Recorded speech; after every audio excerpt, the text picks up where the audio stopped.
So the time's finally come. I got to pack all my gear up for the Everest Basecamp trek. I always leave everything to the last minute, so I'm going in 3 days' time. I've just laid it all out, which I'll show you in just a second, and there is quite a lot, so I think there might be some sacrifices, but I'll go through it all. But I just wanted to start, because I said I was going to do another episode on like the whole trip itself, how much it costs and things like that. So we booked it back in 2021 through Much Better Adventures, and I was quite surprised. It was £1,050 for a 14-day trip. That includes a meal each night, all your accommodation, internal flights from Kathmandu or Manthali, depending on where you're going through, to Lukla. And flights were about £800 all in return. So you're looking at about 1,800-ish for the flights and the trip. Obviously, there's your insurance to pay for, which we went through their recommended insurance company, which was £130. We paid the premium one, which basically means that if for whatever reason any of us suffer from altitude sickness, you can actually get a flight down in a helicopter as quickly as possible, and it covers the cost of that, and it covers you up to 6,500 meters, which I have no intention of climbing that high.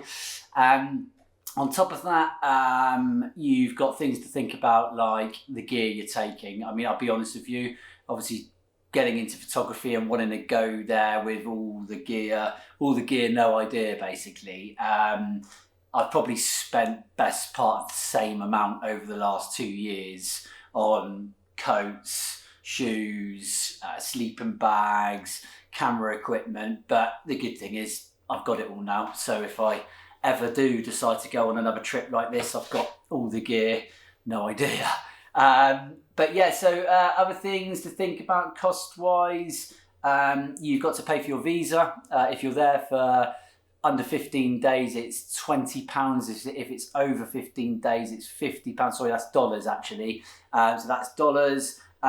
Tip for your guides, recommended about $150. So we've got that with us to give them at the end. And then other things to know about, you need to take cash with you. So pounds, as in you can't take the Nepalese currency outside of Nepal because you can't spend it anywhere or exchange it. So we've taken, both Nick and I, around about the £400 mark, which should see us very comfortably throughout the days that we're there. It means that we're going to be able to have a lunch and a breakfast each day, a few beers if we want to, and then I'd rather take more than not enough. And yeah, I'm just trying to think if there's anything else, but no, that's mainly it. I mean, they're the main cost factors. Obviously, you want to make sure that you've got the right medication and things like that. Well, when I say medication, I mean things like taking paracetamols, ibuprofen, Diamox they recommend. I haven't actually got any, because apparently one thing to know is if you have Diamox, which is a altitude sickness tablet, you need to have your doctor's approval to take it. They need to check your health record to make sure that you're okay to take it, and you wouldn't be you've got high or low blood pressure is one of the main things that I found out, which is a concern if you are taking it. I spoke to my doctors, but I've left it too late.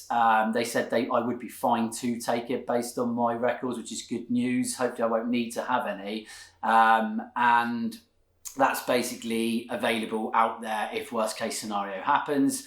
But that's kind of, any questions that anybody does have, whack it into the comments, because there's quite a lot to remember. But I'm going to start to show you the stuff I'm taking, and then after that I'll look at basically seeing if I can get it all into my bag. So yeah, it's going to be quite interesting because there's quite a lot. So there it is, tons of it, loads and loads of stuff that I will go through in just a second, that I've got to get into this duffel bag, and also my day pack. So if we start with that, so the duffel bag that I've got, I believe is 110 litres. No, tell a lie. It is 90 litres. So got a 90 litre duffel bag. They recommend a 100 litre duffel bag.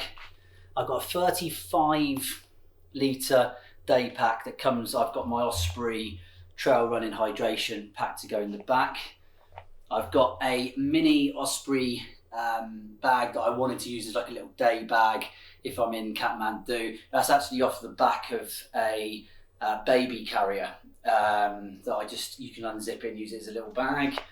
That is the bag which this comes in, but I'm going to use that just to put items in and keep it safe within the duffel bag. So I've got 2 long sleeve t-shirts. I've got 6 actual t-shirts.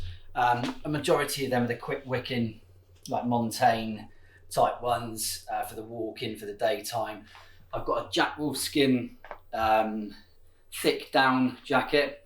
I've got, this is my pride and joy. It's the Future Light North Face jacket that's got an internal down jacket that's detachable as well. It's fully waterproof, breathable. I got that towards the start actually. It was in a half price sale on their outlet.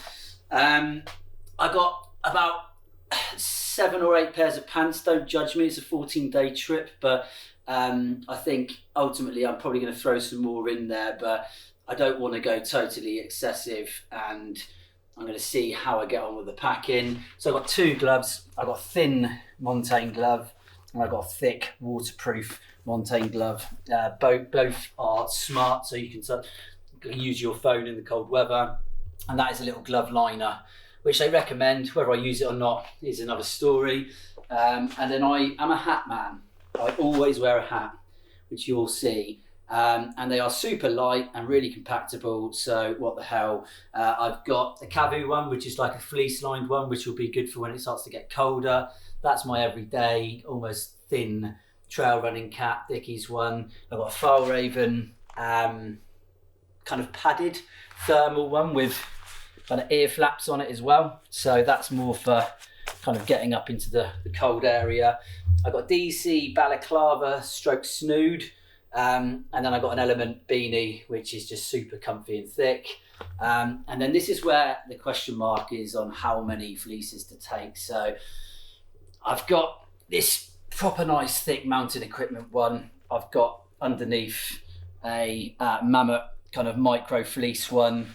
And then moving on to these, I have kindly been gifted by a really cool company called Isobar, based in the UK, quite new, and they specialise in merino wool, and they've given me this awesome hoodie, which I've already started using. I took it out the other day and it is so comfy, so warm, you don't sweat or anything. They've also given me a base layer, long sleeved, kind of zip up neck top as well. So thank you to Isobar for those, they are awesome. And I've also, on top of that, I'll come on to it, they've given me some thermal like leggings as well. Socks, so for me, I'm a bit of a fussy one when it comes to socks. Bridgedale have been my go-to hiking socks, and I go for the mid-thick ones. They're kind of a mix of thermal, mix of merino and cotton, and then I've just got these cheapy white new socks, about 5 pairs of those. And then moving up to here, now this is full of tablets. It's predominantly got water purifier there, so you do need to take water purifiers with you. I've got Gaviscon, in case I get indigestion. I don't get it that often, but just in case. And I've got ibuprofen and I've got paracetamol. Now that is a chest mount for my DJI Osmo Action 3. I'll go through the camera stuff in just a second. Now this is just an electronics bag.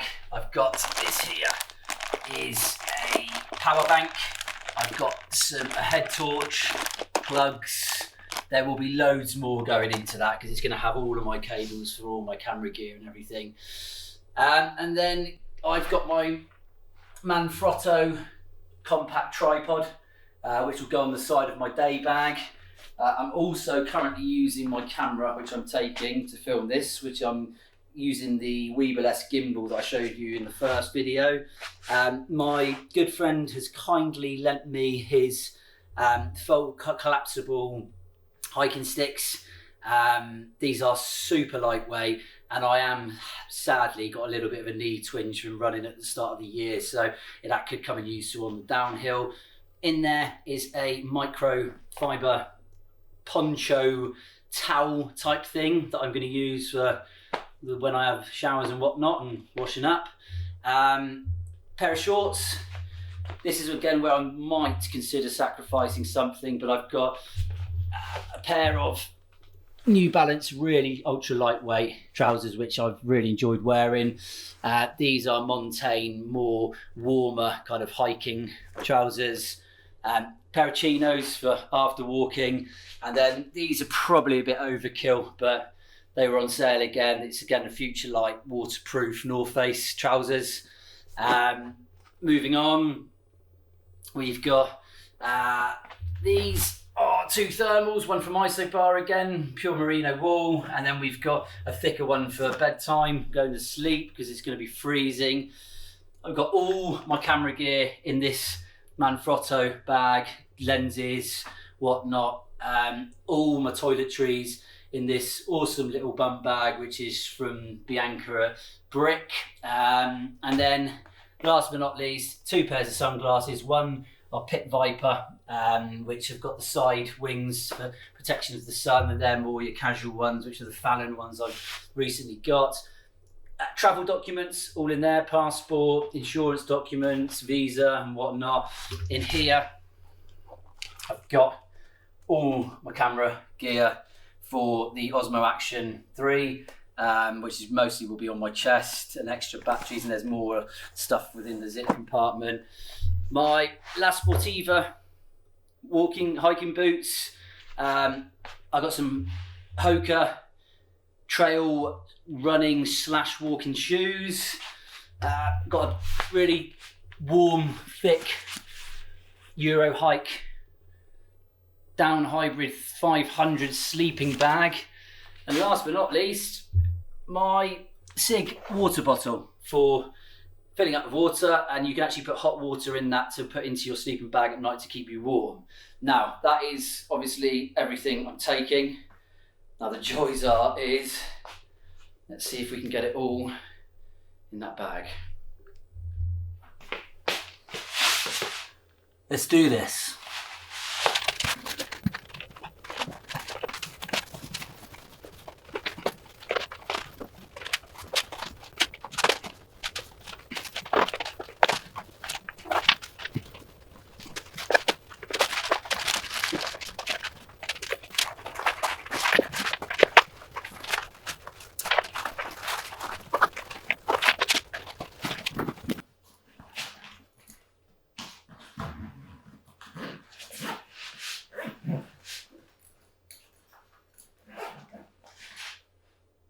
So, one thing I forgot to mention at the start is you can have up to 12 kilos.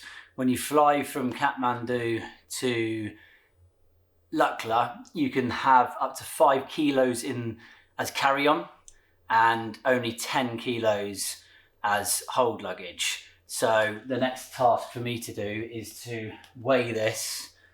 I can obviously put more in my day pack, which is good, but I'm happy that it's all gone in. I've done that quite rushed, quickly. I'll obviously rearrange it. I just wanted to get the bulk of it in first, because that's the first time I've even tested it. So good news is it's all gone in. So I'm going to weigh it now. Okay, so the bad news is it is well overweight. So I probably should have not left this to the last minute.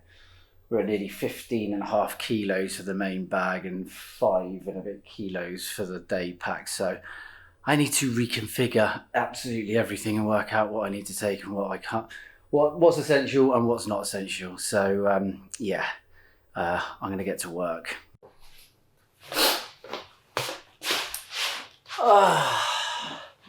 I'm absolutely knackered. And you've probably seen that I've changed from trousers to shorts just because I was sweating out trying to sort everything out there. Yeah, just a bit of advice. If you don't leave it until 2 days before you've got to go to try and test all your packing and the weight, because I was about 10 kilograms over. And to be honest, that's more to do with the fact that I'm taking all my camera gear. So if you're not taking, all the camera gear like I'm taking, because I'm taking obviously a gimbal, tripod, 2 lenses, the action camera, that alone is probably about 7 kilograms, maybe even more. So anybody that's watching this that is looking without having to worry about camera gear, I'm sure you'll be fine. But yeah, I've had to sacrifice quite a few bits to try to make it work, and I've been speaking to my guide in terms of what you can do. And yes, you can go a couple of kilograms over, but you pay a little bit extra and you tip the porter more for doing so. But yeah, it's pretty much there. I'm pretty much done. No doubt I'll go and then be on the plane and go, damn, I forgot something. I always do. But yeah, so I'm done now. It's been quite a stressful lead up. My kids are both ill at the moment, bless them. They're okay. But yeah, it's been juggling around. He's got tonsillitis, and bless him, but he's on the mend. But doing that just before I'm going, and knowing that I'm going away for 2 weeks and leaving my wife to contend with that. So it's been a bit of a roller coaster, but not long now, 2 days time, and we'll be in Kathmandu, and then my next update probably won't be for a long time, because I'll wait until I come back with all the footage and everything like that. But yeah, any questions at all, give me a shout, put a message. I mean, I'm novice to this myself, so I'm just kind of reading online and watching videos of other people that are doing it, so I'm sure there'll be a lot of flaws of what I brought along the way, and I'll keep you posted on that. So yeah, I'm knackered, and without saying too much more, take it easy, and I'll see you in Kathmandu.